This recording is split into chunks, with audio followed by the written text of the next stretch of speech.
नमस्कार मित्रांनो, कसे आहात? बरे आहात ना? तुम्ही कोणाच्या प्रायोरिटी आहात की ऑप्शन? कधी कधी आयुष्याच्या शांत क्षणात एक प्रश्न मनात अलगद येतो. आपण खरंच कोणासाठी खास आहोत का?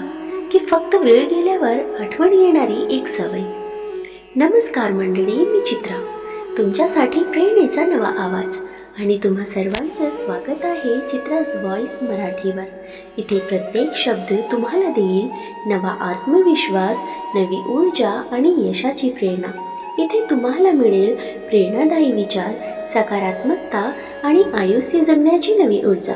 चला तर मग सुरुवात करूया आपल्या या प्रेरणादायी प्रवासाला आपल्या मनापासून. कधी कधी सगळं सुरळीत चाललेलं असतं, पण बाहेरून पाहिलं तर आयुष्य व्यवस्थित वाटत नाही. नातीही टिकलेली दिसतात, पण आत खोल कुठेतरी एक हलकासा रिकामापणा असतो. फोन हातात घेऊन आपण एखादा मेसेजची वाट पाहत बसतो.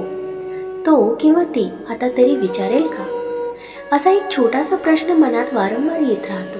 आपण स्वतःला समजावतो, व्यस्त असतील कदाचित, वेळ मिळाला की बोलतील, पण हे कदाचित आणि कधीतरी इतकं वाढत जातं की एक दिवस मन थकून जातं. आणि तेव्हाच मनाच्या कोपऱ्यातून एक प्रश्न शांतपणे बाहेर येतो, मी खरंच त्यांच्यासाठी महत्त्वाचा किंवा महत्त्वाची आहे का, की फक्त एक पर्याय? हा प्रश्न छोटा वाटतो, पण उत्तर मात्र खूप मोठं असतं, कारण ते आपल्या आत्मसन्मानाशी, आपल्या भावनांशी आणि आपल्या अस्तित्वाशी जोडलेलं असतं. नंबर 1, नात्यांमधली आपली जागा. प्रत्येक नातं आपल्याला एक स्थान देतं. काही नात्यात आपण पहिल्या क्रमांकावर असतो, आपल्यासाठी वेळ काढला जातो, आपल्याला समजून घेतलं जातं. पण काही नात्यात आपण फक्त जेव्हा वेळ मिळेल तेव्हा आठवण काढली जाणारी व्यक्ती असतो. याच फरकाला प्रायोरिटी आणि ऑप्शन म्हणतात. नंबर 2, प्रायोरिटी असण्याचा अर्थ. जेव्हा आपण कोणासाठी प्रायोरिटी असतो तेव्हा आपल्या भावना ऐकल्या जातात, आपल्यासाठी वेळ काढला जातो. कितीही व्यस्त असले तरी आपल्याला गमावण्याची भीती त्या व्यक्तीला असते. संवाद सतत आणि मनापासून असतो. ही नाती आपल्याला सुरक्षिततेची आणि आपलेपणाची जाणीव देतात. नंबर 3, ऑप्शन असण्याची वेदना. ऑप्शन असणं हे नेहमी स्पष्ट दिसत नाही, पण जाणवतं. मेसेजना उशिरा उत्तर मिळणं, गरज असताना अनुपस्थित राहणं, फक्त त्यांच्या सोयीने संपर्क साधणं, आपल्याला गृहीत धरणं, हे सगळं हळूहळू मनाला कोडत राहतं. आपण स्वतःला विचारायला लागतो, मी इतका कमी आहे का? नंबर 4, स्वतःची किंमत ओळखणं. सगळ्यात महत्त्वाचं म्हणजे आपल्या स्वतःच्या किंमतीची जाणीव ठेवणं. जो तुम्हाला ऑप्शन समजतो त्याच्यासाठी स्वतःला बदलत राहणं म्हणजे स्वतःशी अन्याय करणं. तुम्ही कोणाच्या आयुष्यात प्रायोरिटी व्हाल पात्र आहात हे समजणं हीच खरी सुरुवात आहे.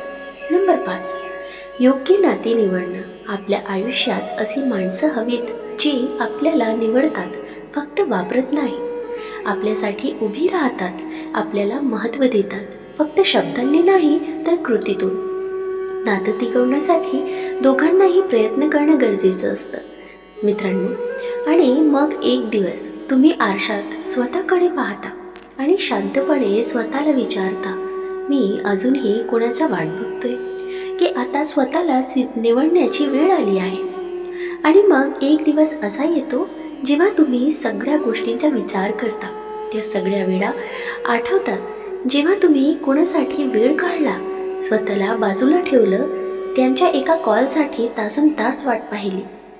पण त्या आठवणीमध्ये एक गोष्ट सतत जाणवते, तुम्ही नेहमीच प्रयत्न करत होता आणि समोरची व्यक्ती फक्त उपलब्ध असताना त्या क्षणी मनात एक वेदनादायक शांतता पसरते. डोळ्यात प्रश्न असतात पण उत्तर नसतात आणि तुम्ही हळूच स्वतःलाच विचारता, मी अजून किती काळ कोणाच्या ऑप्शनमधून जगत राहणार?